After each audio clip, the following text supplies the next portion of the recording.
আজকে আমি কিভাবে আলু দিয়ে কলমি শাক ভাজি করলাম সেটা দেখাবো। প্রথমে আমি তেল দিয়ে 3টে শুকনো মরিচ ভালো করে ভেজে নিচ্ছি।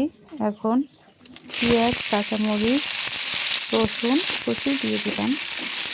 নেড়ে চেড়ে বাদামি কালার যখন হবে তখন আমি দিয়ে দিলাম তার মধ্যে আলু এরকম করে কেটে রাখছি। আপনারা চাইলে অন্য রকমের কেটে দিতে পারেন। তারপর দিয়ে দেবো হলুদ, তারপরে দিয়ে দেবো লবণ। এখন নেড়ে চেড়ে মিশিয়ে নিয়ে তারপর পানি দিয়ে দিলাম যাতে আলুটা ভালোভাবে সিদ্ধ হয়ে যায়।